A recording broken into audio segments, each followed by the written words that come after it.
Hello everyone, welcome to the Ranting Shop with me, Melissa. Happy New Year! I know it's been a while, but you all know that I do Ready to Love strictly now. And so Ready to Love is here, so now I'm here. It's season 7, episode 1, Sexy Singles. You're introducing everybody.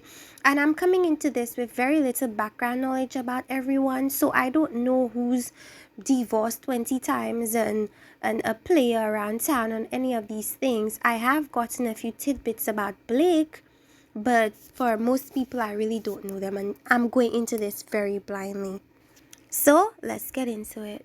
And then we have Curvia. She calls herself a curveyor. She calls herself mixed little woman, tiny woman. We have Damien, who has an accent, and I cannot really place the accent, but I know for sure it's Caribbean, but I don't know exactly where. It sounds Bajan to me though, but I could be wrong.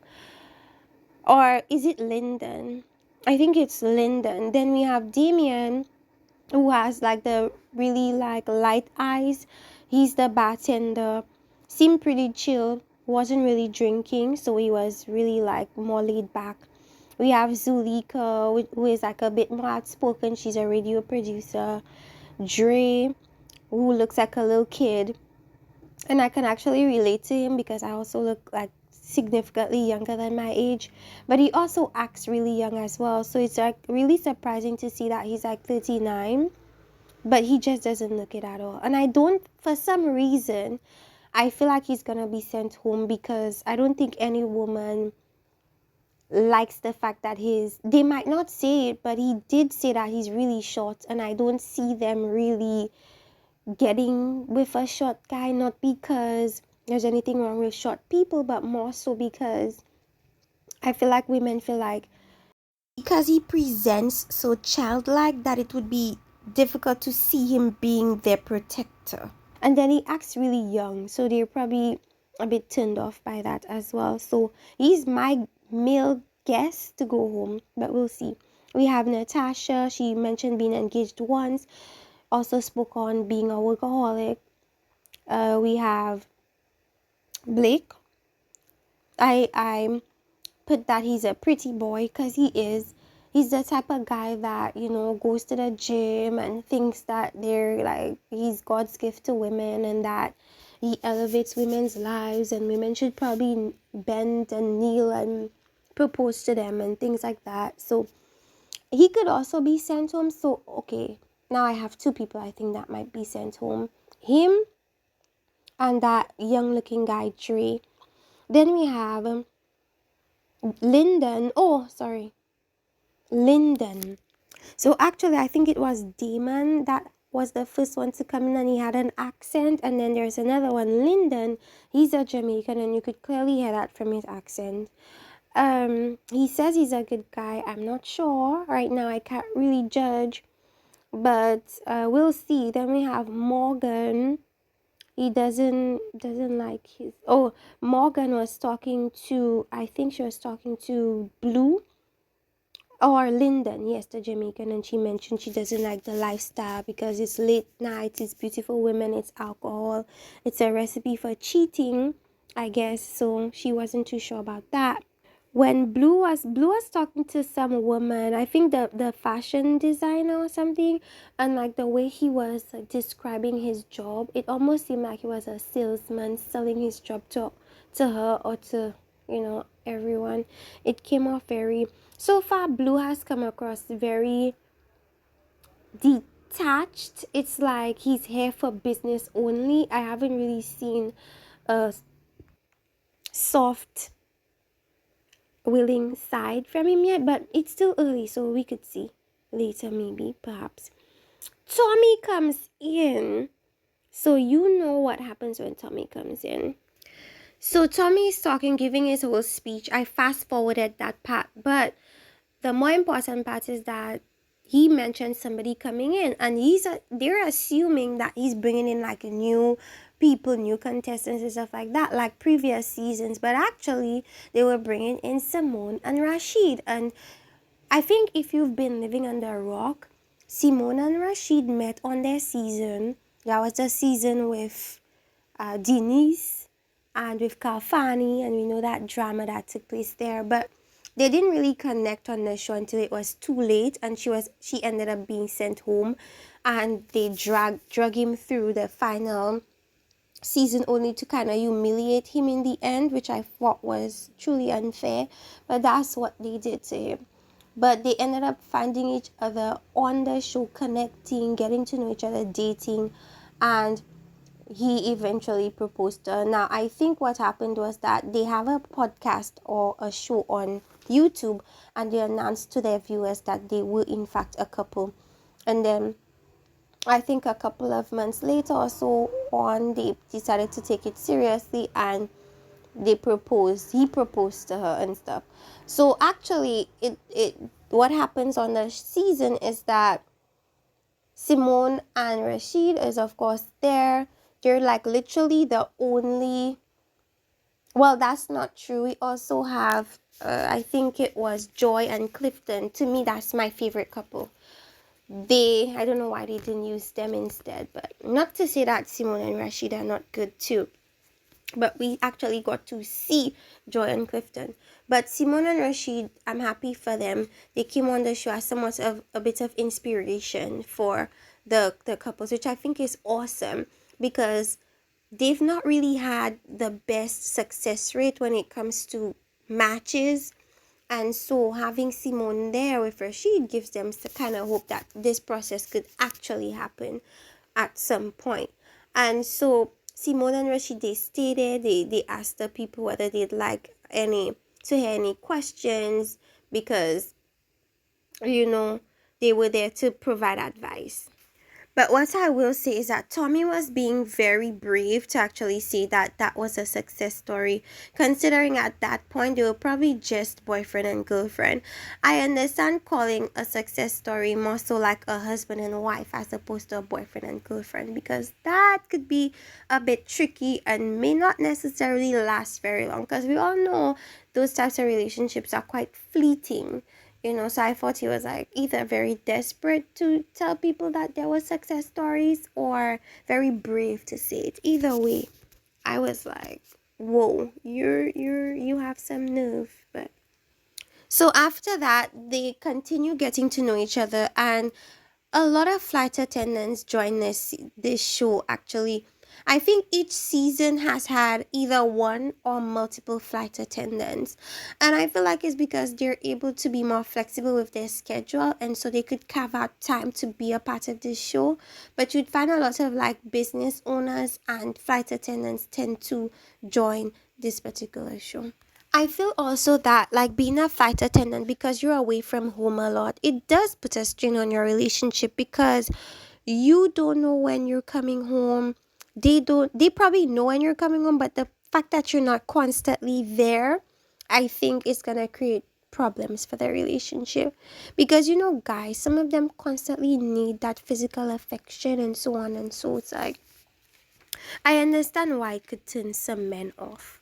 Anthony and Mercedes. First of all, I was looking at the interaction with Anthony and Mercedes, but my focus was more so on what was on his head. It looks like there's like a dent in his, like the base of his head. I don't know. It just distracted me. But, anyways, the point of the matter is he has a kid, and Mercedes was ready and willing to be stepmother. Bear in mind, she barely knows this guy. And that's the thing. We never really keep quiet and just listen and take things in. We always like to, it's like we selling ourselves to men. We have to let them know, oh, I'd be a good fit. Oh, I'd love to be a stepmother. Like, that's always like brought out so quickly. Not that it's a problem, but at least have some requirements first before you like jump at the opportunity to be some random man's random man's child's stepmother. It's very interesting that Rashid's grandmother's name is Mercedes, considering the type of business he's into. He sells cars, so that's very interesting, and should I say fitting career that he chose. All right, so Rashid and Simone pop in to give the guys advice, and they're basically like, be open really quickly, be open early on, because that way you get to, decide whether that person is right for you at that moment, as opposed to waiting until 6 months down the line, then you realize, okay, that's not the person for me, but then you've wasted 6 months. I understand from that perspective. And then we have this guy, Tony, I think, speaking to Morgan, and he has two children. And I think she has kids too, but I'm not too sure. But they look like they were really vibing, I must say.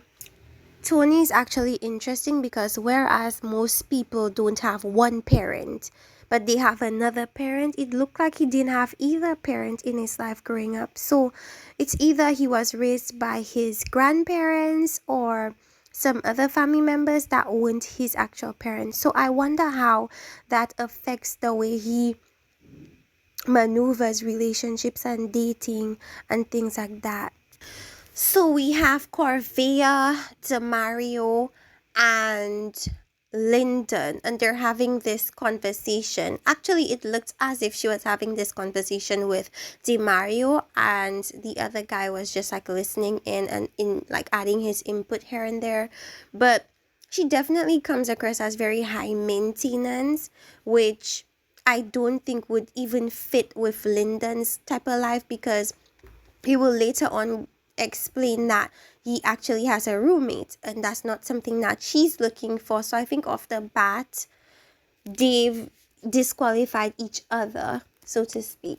I think she's way too high maintenance for him, and he's like just not at a point where he would be able to satisfy her and what she expects from a man. A lot of people came down on Corvea, and they felt like she was being very, very judgmental of other people. And I also think she was, because it's like she wasn't willing to hear him out or hear his explanation out. The moment he said he had was living with someone, even though it's temporary, she already cut him off. And I think, not to make women lower their standards or anything, but I think sometimes we tend to cut off our life partners because we're so quick to dismiss them because they don't necessarily fit what we want. People all go through things, even though she technically has never lived with people and has always been independent. I mean, everybody has their own story, and everything is not necessarily gonna always be like what you think it should be. It doesn't mean you should cut people off. But I also do understand, if you have a particular preference, that you stick with it. The therapy conversation, yeah, it makes sense. I mean, therapy is about learning yourself and learning why you do what you do and learning how to cope with it or fix it, so that, you at the end become a better person, or at least someone that better understands themselves, and maybe that would translate into better communication with other people. There's nothing wrong with therapy, and of course she liked that. But I must say, a bit of a turn off for me with Demario, or DeAndre, whatever his name is, D something, was that he's like, oh, I love baddies, I love these women with these long hair and all that. So that was kind of a turn off for me, because it's like, you're very superficial. You're a very superficial kind of guy. So if this woman doesn't necessarily have that aesthetic, what are you gonna do? You're gonna dismiss her. But then when these types of women, these baddies, these social media baddies, treat them a certain type of way, then they create these podcasts and bash all women and say all women are like this, when it's literally just the type of woman they are attracted to. Is it just me? But I feel really sorry for Dre. I just feel like no woman is gonna take him seriously because of his stature, because of how he acts. He's gonna be the homeboy. That's what's gonna happen, and he's gonna end up being left. But it's kind of difficult to even still be able to decide now, because the women also aren't really feeling the pretty boy Blake. I've never met or heard of a woman named Jeffrey, but she has like 3 children, And I don't know what happened. I'm gonna assume she was married before, now she's divorced, and that's how the children were created. But she seems really sweet, and it doesn't seem to really phase Andre. So what actually bothers me about Andre is that little nasty thing he puts in the front of his head. Like, are you Clark Kent, the black one? I'm confused. I don't like it. I don't like mohawks at all, but this makes the mohawk look even worse to me. But Andre doesn't look like he was faced by the children, so they seem sweet. Let's see what happens with their relationship. I can't tell at this time. Andre definitely seems like a smooth talker, though, I must say. Very conversational, very charismatic, which is like always a dangerous type of pairing, because they say the same things to everybody, and when you think they're making a connection with you, they're making just as many connections with other people. So we'll see how that goes with him. I'm not surprised that Blake gives off arrogant, because he does come across like a guy that is arrogant, But I don't know. Maybe she's just coming in with past trauma from guys that look like Blake, or maybe Blake really is that way. Only time will tell. But according to what I saw a former cast member say about Blake, it looked like he has player ways, like he's known in these streets. And plus, he has children spread out. Like, he has a 22-year-old, a 14-year-old, and a 9-year-old. That has to be with different women. I don't see it being with the same woman for some reason.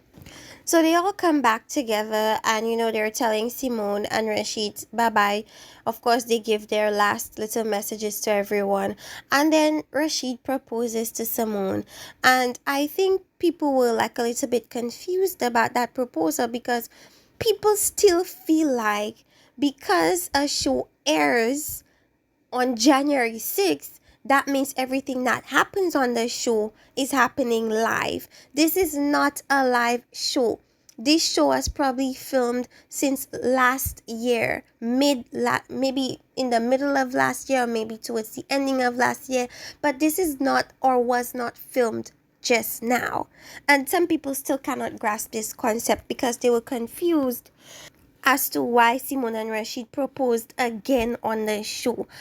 They don't even know the timeline of what took place. Apparently, someone was saying that they proposed on the show, and then they proposed later in like a more private ceremony with the friends and the family. People just are so weird to me. People don't take their time to do research anymore. They just look for opportunities to say that, oh, this show is so staged and this show is so fake, when actually it was a real proposal. He just did one for the cameras, and then he did a private one. I mean, I don't see anything wrong with that. The funniest thing during that proposal, to see Tommy hopping up and down behind them, is hilarious. It almost looked like a proud papa, a proud dad, that's just happy his son finally got married, or his daughter finally got, engaged. It was super funny and cute. And I also think it was crucial to show that, because this show needed that. So we get a bit deeper with DeAndre and Z, and he's talking about his sister passing away from breast cancer, and how that affected him and so on. And I feel like it's really good for people to get in deep quickly, but also pacing themselves at the same time. Z comes across like if anybody batted an eye at her, she would automatically think they're giving her a marriage proposal.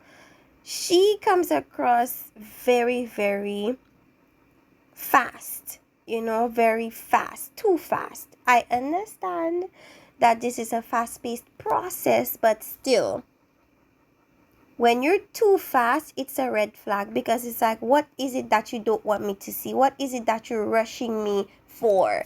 And I don't know. It hasn't worked in her favor so far. And DeAndre doesn't really know what she wants in a man, because she really never spoke about that. which drives my point that I think she just really gravitated to whoever wanted her as opposed to going for who she wanted because she doesn't know who she wants. Okay, so it's been confirmed, right?